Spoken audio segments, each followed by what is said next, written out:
Hi everybody, I'm Chris from MMORPG, and this is the Drop THX Panda. Coming in at $399, this has been touted as the wireless headphone to buy if you care about audio quality. And if you're a gamer with the boom mic add-on, it could potentially be the all-in-one headset you've been waiting for. But I have a confession to make. When it first launched, I just didn't feel that way. As far as Bluetooth headphones go, it should have had everything. Planar magnetic drivers, it has them. A built-in THX AAA amplifier that's good for quiet, clean listening with volume headroom to spare. It had that too. LDAC, aptX HD, aptX Adaptive, high-res wireless codecs, so anything you're listening to can come through and sound better than any other wireless headphone on the market. And if you don't like that, it has a 3.5mm jack to plug into your PC or amp DAC setup.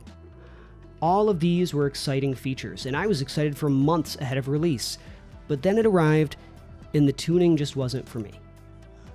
But the tides have finally changed with the arrival of the new SoundID app.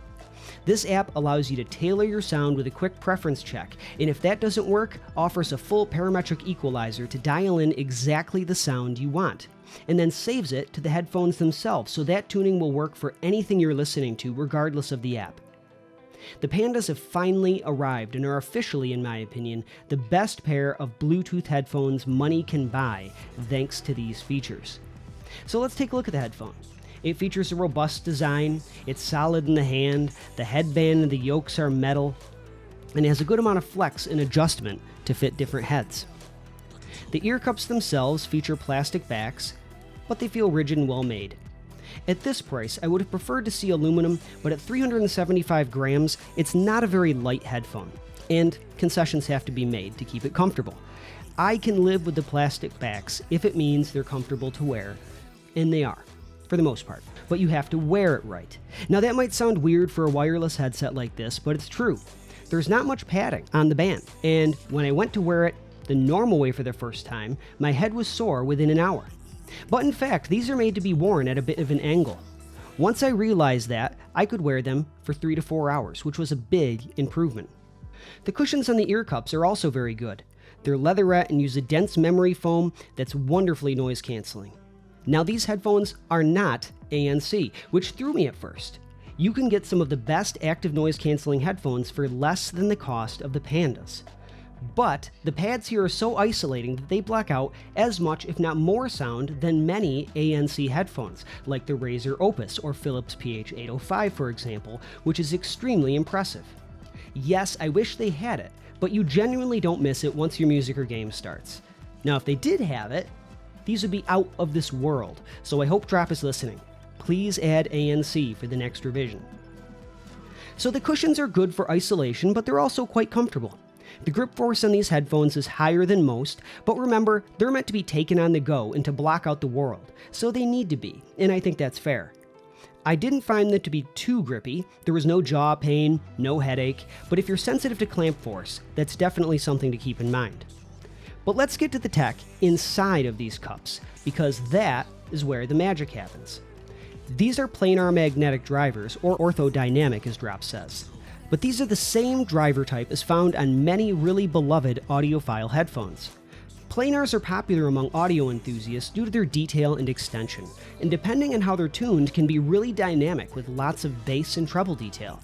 It comes down to tuning and implementation and how they're driven, but I can tell you that's true here if you tune them to hit those frequencies. The frequency response range is also 10 Hz to 50,000 Hz, much wider than your average wireless headphone, which is only 20 Hz to 20,000 Hz, so distortion just isn't an issue because of the drivers. But honestly, it's what's behind them that's more interesting. These headphones have a built-in THX AAA amplifier. We know THX, the company founded by George Lucas, makers of the giant wall of sound in movie theaters, but also makers of some excellent audio products, and one of those is the AAA amplifier line. These amps are incredibly quiet. There's no white noise when your music or game is paused. But in addition to that, it uses feed-forward error correction to remove any distortion by 20 to 100 times that of a normal amplifier. The only thing I noticed that threw me is that the amp actually needs a few minutes to warm up. Before it does, in those first few minutes, there is a little bit of noise that's almost digital sounding. Very faint, and it goes away quickly, but it's occasionally audible before anything begins to play. The combination of these things is a headphone that smashes together these worlds of audiophile headphones, consumer commuter headphones, and even gaming headsets, but has the chops to land right at the top of the latter too, and that's impressive. Now, thanks to the SoundID app, these headphones are able to be tuned to exactly the sound you'd like. The app asks you to pair the headphones and go through a series of A/B tests to dial in your preferred sound signature. And if you don't like that, you can go into the parametric equalizer and tune it exactly how you would like. At the end, it uploads your preferences to the headphone itself. Now, SoundID isn't perfect. Its A/B tests don't let you use your own music, so the match isn't always exact. And with other headphones I've tried, I found the preference it sets can actually sound worse than the original, so that PEQ is important, even though that wasn't my experience here with the Pandas. The PEQ is also rather finicky to use. It doesn't have unlimited bands, so you can't load in the full oratory curve. Audiophiles, you know what I mean. Everyone else, that doesn't matter for you. And it doesn't let you type in the frequency you're tuning, which means you have to find it with your finger, and that's harder than it needs to be. But it works and is an excellent feature addition overall. So with that tuning capability, how these sound is going to vary a lot from person to person. After tuning mine, all of my issues from launch went out the door. The bass was full, tight, and rich. Not bloated, not stomping on other frequencies, but has enough punch and slam that I didn't even know these headphones could produce that kind of sound. It's excellent for games and movies too, and makes music fun and rich. At the same time, the Pandas can offer excellent detail across the spectrum. Guitars in particular sound great with these, full of texture and tiny details like the oscillation of modulation effects, or how each string rings out in combination with the others to create a chord. Really, really good stuff. Now at $400, you can't expect these to compete with $1,000 Odyssey headphones, for example, but without question, they're a leap over the Sony XM4s or Shure Aonic 50s. If you're coming from an expensive audiophile headset, however, you'll probably still be impressed, but because of what you're hearing is from a wireless headset. If at all possible, I recommend using LDAC or aptX HD to really make the most out of your listening experience. But how about for gaming? As a closed-back headphone, the soundstage isn't great. It's not bad, but certainly more closed-in than an open-back set like Drop's PC38X. Positionality is great, imaging too, to be able to pick out the layers of sound even in intense action scenes, like when you're trying to blow up a tank in Battlefield 5 as it's blasting away at you, and you won't miss that enemy that's creeping around your flank. And that imaging is great for music too, as you can hear the individual layers of sound that combine to make the track you're listening to. But for that sense of space, I would really recommend picking up Dolby Atmos or even turning on Windows Sonic to expand your sense of atmosphere.